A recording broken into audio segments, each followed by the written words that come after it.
in July here, Telstra CEO caused a nationwide priority one incident or outage, which affected pretty much most of Australia and caused outage to 000. So if you're in America, it's 911.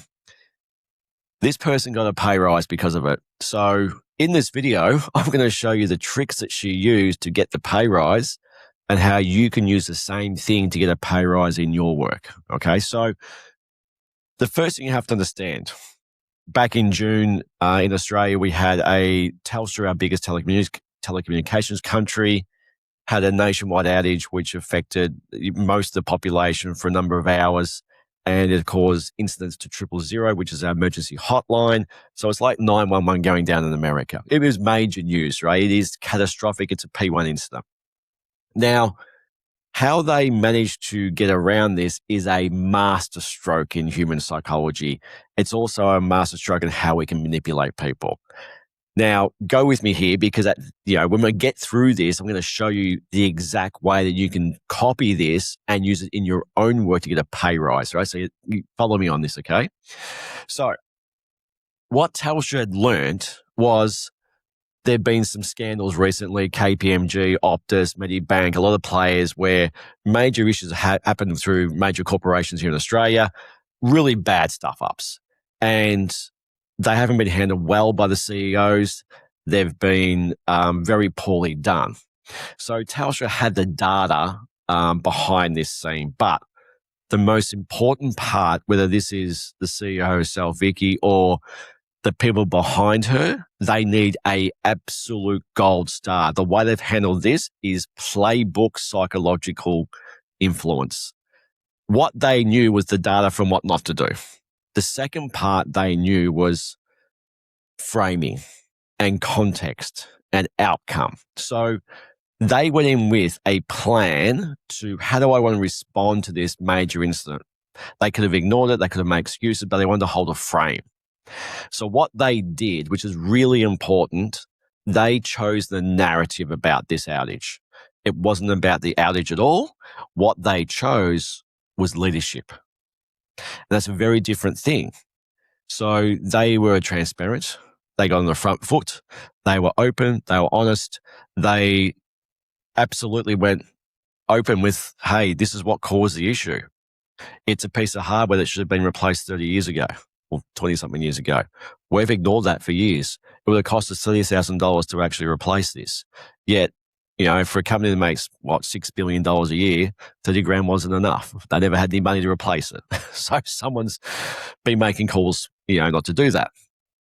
But by doing that, they took it away from being about the hardware itself. What they controlled was the narrative about leadership compared to other companies that have done it poorly before. So they made this about what they were transparent about, what they were open about, what they were honest about. They were an open book with this, which is why they made it about leadership, right? They were controlling the narrative about this. They were controlling the frame that you responded to. This was done on purpose. So when you control the frame and the narrative and the context, you control the outcome of what you want. So they went in knowing the fact that this is the outcome we do want.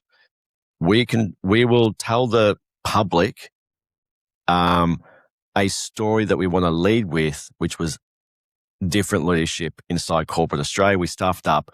We're being transparent and honest, right? So they've set that frame. They've set that context and we lapped it right up. And the moment that we lapped it up, they knew they had us. So from there, they kept doubling down on the fact about how open and transparent they were. They were, again, like open and honest about what had happened. And they were, doing interviews and they were being very, very upfront and open about everything that had happened behind the scenes, which was a master stroke. Because most places don't do that. They don't take responsibility. They took full responsibility for it. They aired their dirty laundry about the fact that this was a piece of device that, from 2011 and it basically clocked over a reset timing and it just caused a nationwide outage for a number of hours. By controlling that narrative and that frame about leadership, they controlled the story. So all of a sudden it didn't come about the outage itself. It was never about that. They've ignored that for years. $30,000 would have actually fixed this problem in a company that makes $6 billion. It was never about that. They made the story about what kind of leadership they are, how they're different to other corporations, how they're different to most of what's happened before them, especially with the KPMG stuff. So by controlling that narrative and pushing forward with, we are different types of leaders, people loved it. People absolutely loved, because we're crying out for different leadership in corporate Australia. We're crying out for people who are transparent and honest. And you look at what's happened previously with, KPMG, the Optus and Medibanks, they tried to hide everything.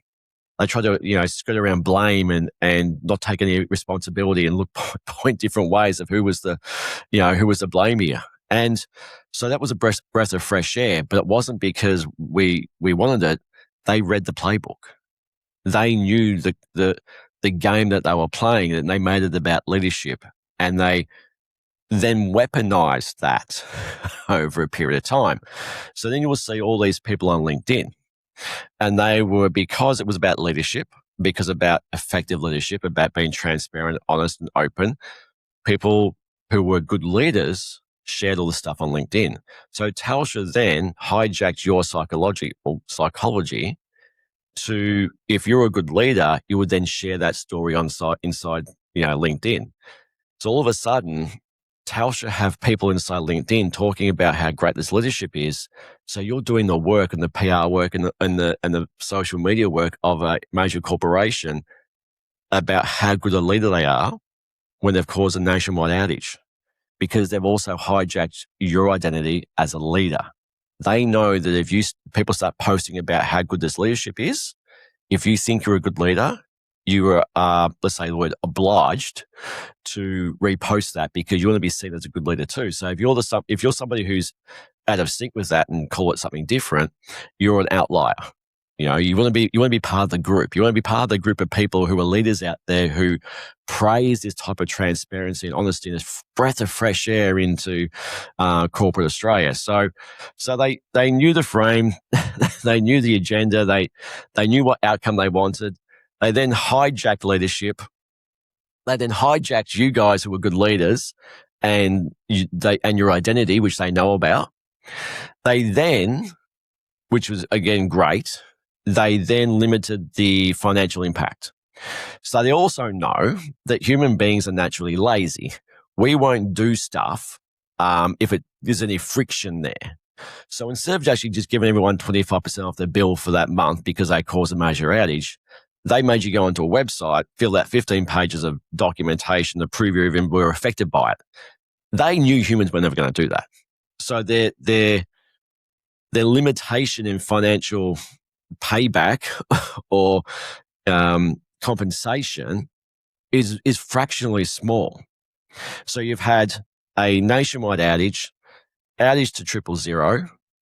You've had leadership be the main story. You've limited your financial impact, and she's got a share price bump. So, and this is great. Like, I'm so impressed with this, right? Where in corporate world ever have you caused a major issue inside a national network and had a share price increase? Like, this is so well done, purely because they framed it about leadership. So in that place, and they've known the fact that as CEO, she knows she's on the hook for one thing and one thing only. And I know we like to proclaim the fact that CEOs are there about leadership and the HR and culture. Like, they're not. Her main goal was shareholder value. That's her only metric. If she gets shareholder value and increase in share price, she's winning, right? So they know that game. So they've made the frame, they've limited financial liability, they've got a share price increase, and they've controlled the outcome and they've controlled the narrative. And they've known that from day dot. And they've planned this very, very well. So I said the people behind this are geniuses. They are masters of this stuff. This is why I keep banging on about the fact is human psychology and human behavior and influence is the only game in town, right? You can look at systems, tools, processes. This effectively shows you by controlling certain things, you can pretty much do whatever you like. And so they've got a share price increase, which is known. And so by the time she got to June 30, when, pays were, revised, she may have got a short-term hit from a penalty for, I think it was about 600 grand for that outage. She got an overall pay increase of 650 grand because of the share price. So she's thinking 10 steps ahead of everybody else. So she's caused a national incident and got a pay increase because of it. How bloody well done is that? That shows you how smart the people are behind the scenes here. And most of you guys out there, especially the ones on LinkedIn who kept proclaiming how good of leadership it was, you guys got no idea what's happened. You were played from the start, and they used you very effectively to spread all the good word through social media and LinkedIn about how great leadership they were. And it was like a wildfire about the fact of how fantastic Telstra dealt with this outage. It was pure genius. I'm so impressed with it because they knew exactly what they were doing, and it was very, very well done. But so how does this relate to you in your normal job? Well, that's the big question, because you can take the same playbook. And for a lot of people in normal corporate Australia, you have normal performance reviews.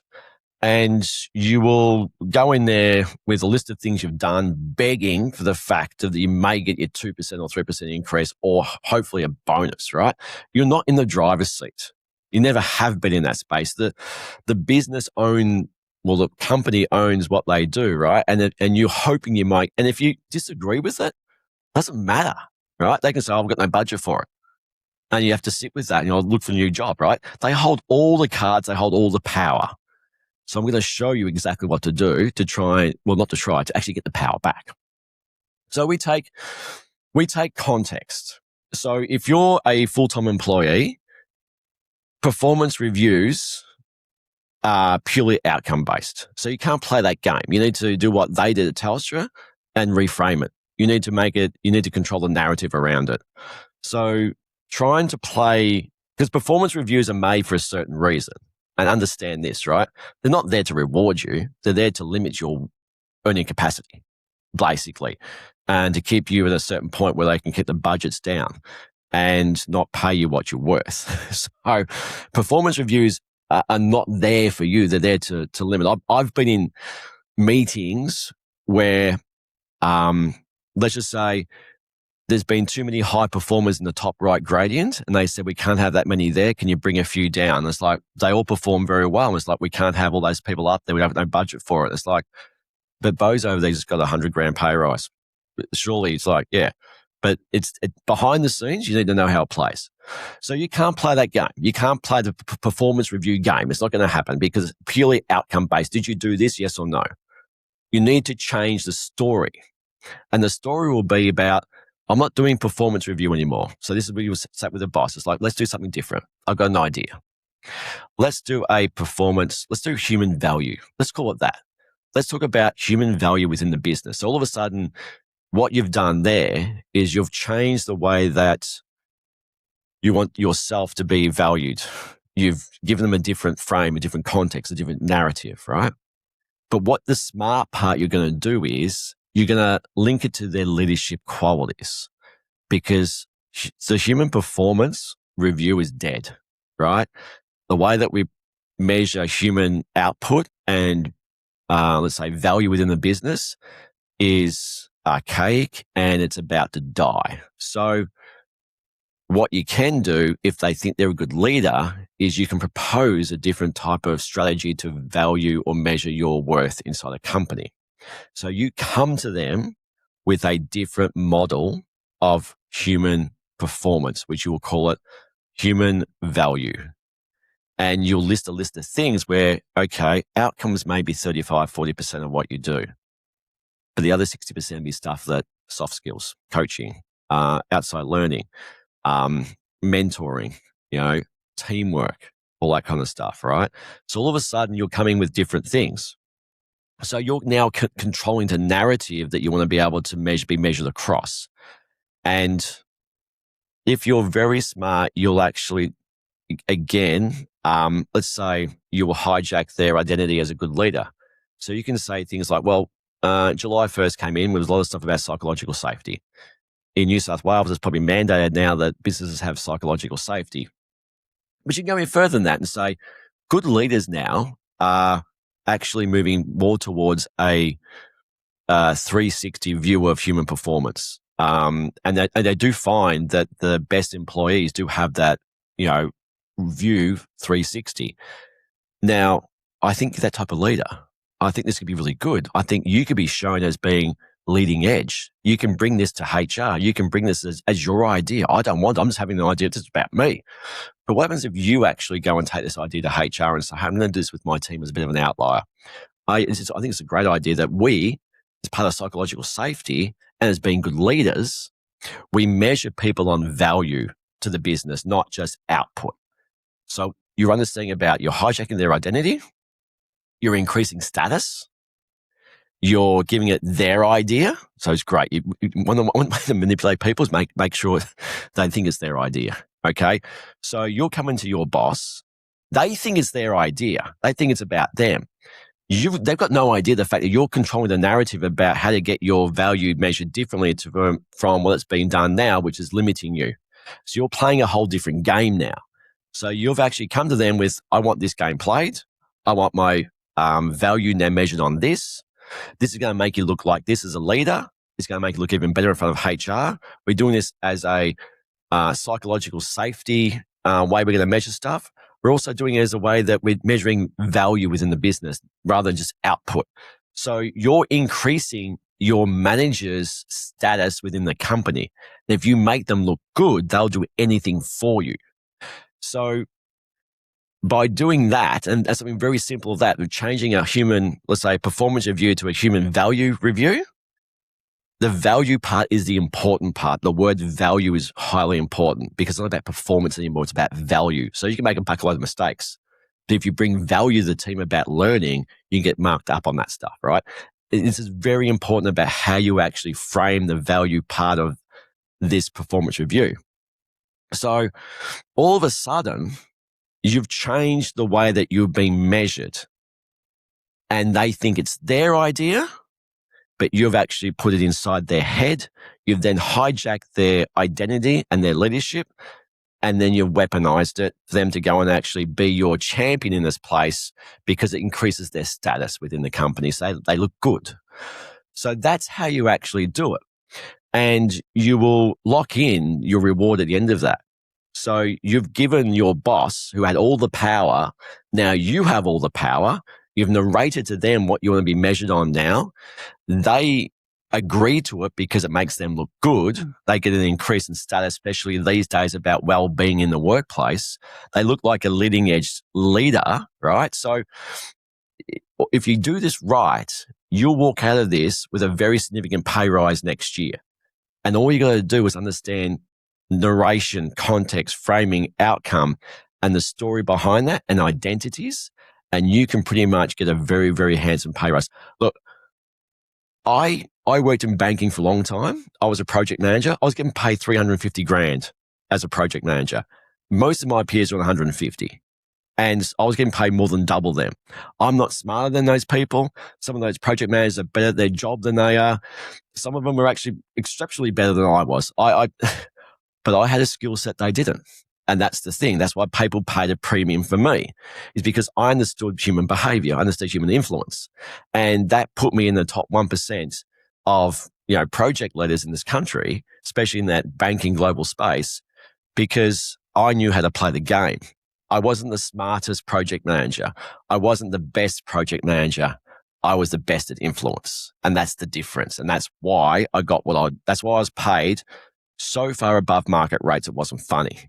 And that's why I say is that it's really important you understand this, because if you do this and understand human behavior, you can literally walk into your boss's office tomorrow, go in there with a reframe and say, I want to be able to do this. What do you think? In the right context, the right narration, the right identity hijack. And you can literally set yourself up for the next 12 months that you can get an exceptionally big bonus next year, because next year, when they say no, you're going to pull that identity again. I thought you were a good leader. I thought we agreed to this. What does it say about you as a person by reneging on this, right? You're going to play every single card if they renege on it, right? You're going to make them feel bad. You're going to make them let's just say, look very, very poor in front of everybody else, right? You've hijacked that status again. So they will not want to look bad in front of their peers.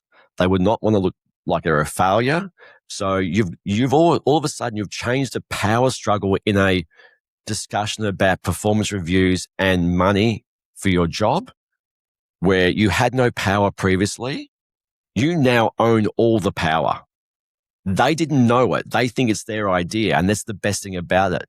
You've orchestrated this in a very, very simple way by suggesting a very effective and new way to be able to measure performance reviews that aligns with what's in the market right now about psychological safety and wellness. And you're giving them something new that's brand new to the market that makes them look freaking good. And you do that, and they are putty in your hands, and they don't even know that you've done it to them because they think it's their idea. So the Tauscher thing gave us a very, very good insight as to how to manipulate and influence an event that was disastrous. She got a pay rise out of that. Like, I am so impressed. Major outage to Australia, 000 down. Like I said, it's like 911 going down. She gets a pay rise out of it. That does not happen.